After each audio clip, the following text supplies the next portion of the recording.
Today's video is all about windows, and I want to share with you some reasons why we picked these windows specifically for our barn dominium.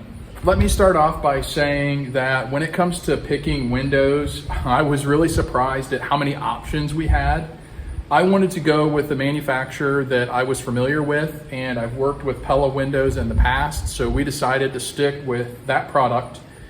There's a bunch of options. You can go with wood with aluminum cladding, vinyl, fiberglass. There's all kinds of different windows, single hung, double hung, grids, no grids. We decided we wanted a single hung window because we are building a ranch home, a barn dominium, post frame style house. So there was no reason to really have that top sash tip in. So for energy efficiency, I wanted a single hung. So only the bottom portion of this window moves up and down. The top portion is fixed. That gives you a little better air sealing, obviously, when the top portion doesn't have a movable part to it. The size of this window is 32 inches wide by 60 long, and it works out really well because of our 8-foot doors. We're staying 3 feet up from the foundation. So at a 3-foot height, 5-foot high window puts me at 8 feet at the top, and that gets my windows a straight line from my windows and all my tops of my doors. Now the walk-through door going into the garage is a 6/8 door, so it will set just slightly lower than the one window on the north end of the house, but it's not really going to be visible to the eye, and I wanted that door to match the other door going into the garage. And we're putting a roof over the breezeway, so I needed to make room for the roof structure without having to tie into the other roof structures that are already there. So we decided to go with this window because of that. Now, what really works out nice when you're framing these out and building your window boxes for your post frame home or your barn dominium, an 8-foot 2x6 works perfect. This is my supply station here. We have our cutting station where we're building our window boxes. And if you look, I'm keeping the rough opening a 1/2 inch larger than the window. So if I go 60 and a half, and I come back the other way and go 35 and a half, it's a 32-inch window, and then 3 inches for the 2x4 on each side. I come up with just a 1/16 under 35 and a half. So that works out really well. I'm not wasting any material. I'm literally cutting 2 of these boards and using all of the material for the window. So that works out nice. The other thing to think about with your windows is emergency egress requirements. All of our windows are on the first story. We have 3 bedrooms, so I have to have an egress window at a minimum in each of those bedrooms. These windows qualify and meet the North Carolina building code in my area for emergency egress. For me, we have to have a net opening height, a minimum of 22 inches and a width of 20 inches for a total square foot area of 4 square feet. These windows meet that requirement and actually are a little bit above and beyond. Some places have different building codes, so make sure you check with your local building inspector to see what your requirements are for emergency egress. Now that we have our boards marked out for our box, we're going to go ahead and come to the cut center here and cut a couple of these, and we'll show you how we're putting together our window boxes.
We're well into the window framing.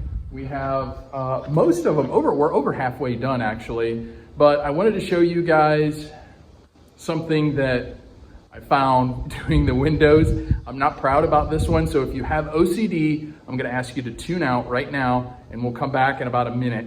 But I wanna show you guys a mistake that happened here. Or not really a mistake, but it's something that's off just a little bit. So do you notice anything behind me that's off?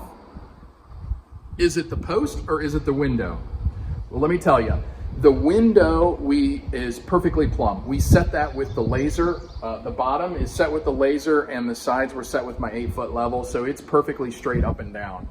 The post is off. It's off 1.5 inches on 8 feet, and it's probably, I don't know, a 12 to 14 foot post.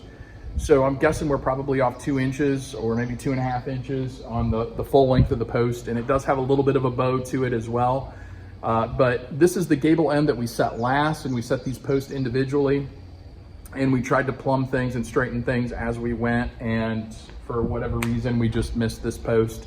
I have 9 windows set, and this is the only post that I've seen that is off. Everything else looks pretty good, and the corners, I just double checked all those because I started freaking out when I seen this, and my corners are perfect. They're nice and plumb, and I think that'll make running the steel siding nice and easy.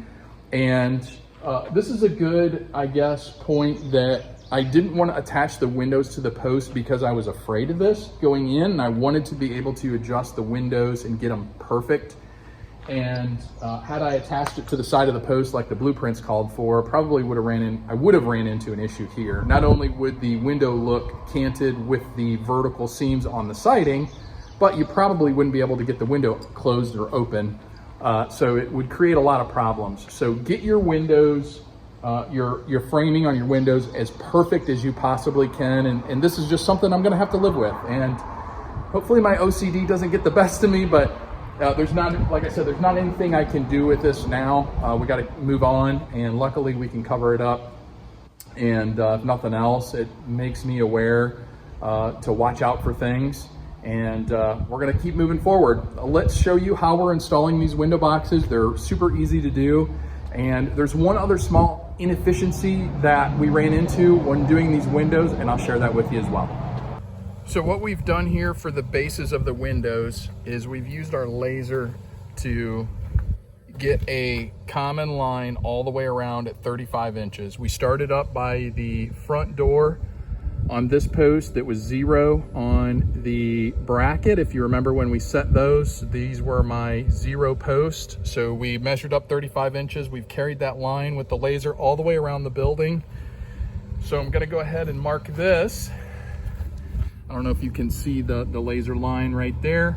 And we're just gonna go down and mark this on all these posts, and that'll be the bottom set of the window.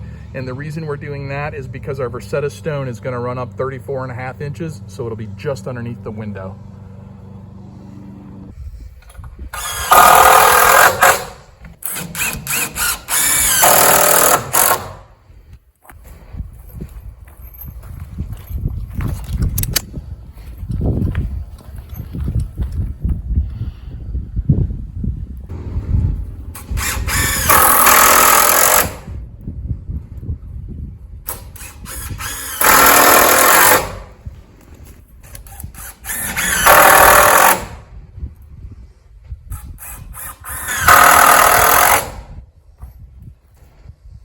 Now, the other thing we did early on is I marked where all my rib locations are, where my steel's gonna fall. I know that I have to stay 3/4 inch in from the corners to start with my C-channel and run them.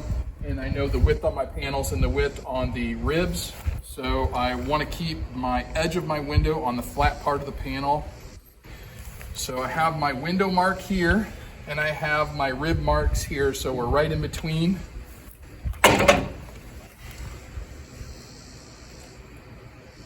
So I'm gonna go ahead and transfer this window mark up with my level.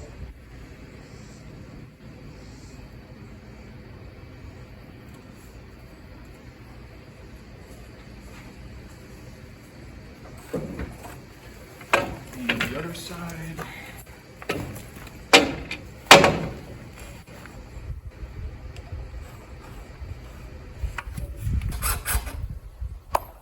my screws started here. And then we take our box.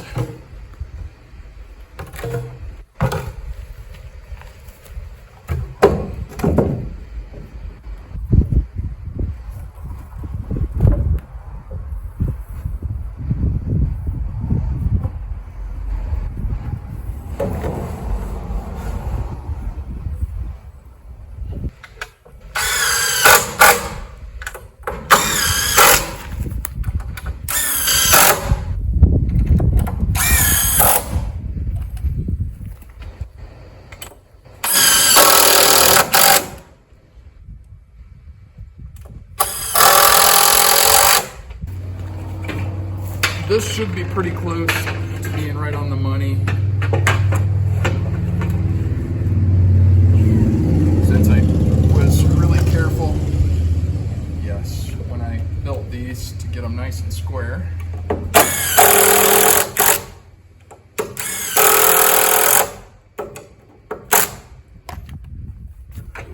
So we're good there.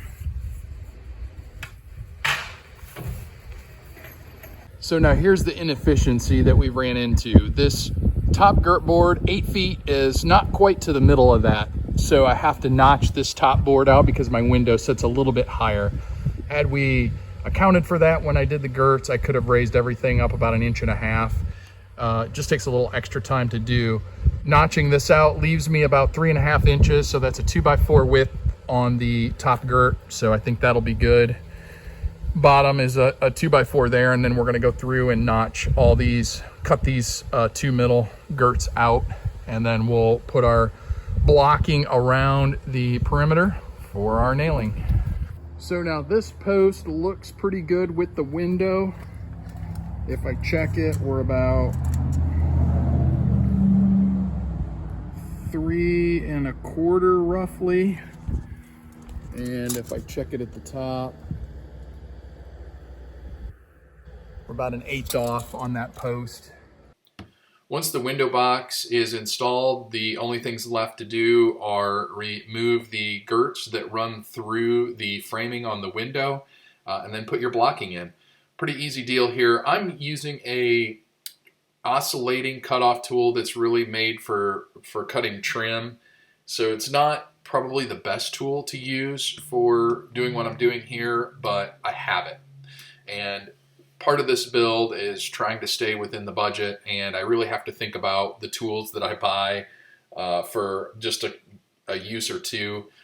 There's probably more efficient ways to do this, but I elected to use this tool to get a nice clean cut around the window. You could probably use a circular saw, or if you had a plunge router, you could probably route out around the window just as easy. I'll use this tool when we go to sheet the sidewalls. You'll see we'll sheet right over the window openings, and then I'll use this tool to cut the OSB out around the windows. So it's a pretty versatile tool when it comes to that. It just takes a little bit of time. Then once you get the opening cut, the last thing to do is to put your blocking in. So I put a 2x4 behind the girt boards just to give this next step a little extra surface area. Just cut up some of your scrap pieces that you got laying around. You can use 2x4s, 2x6s. I ripped down some 2x6s and used them because I ran out of the 2x4 material that I had laying around. But another good reason, don't throw any of your scraps away. Keep a little pile. You can see that I got there inside the house, and you'll be surprised at how much you use up. And that's really all there is to framing these windows. Pretty easy. Guys, thanks for sticking out till the end of the video. That's all we have on the door and window framing. Pretty easy stuff, honestly. But now all the openings are prepped, ready to go. Once we get the OSB on, we can start the window install. Doors are probably 2 months out yet, but otherwise, we'll video those when they come in and get those buttoned up as well. That's all I have for you today. We'll see you on the next video.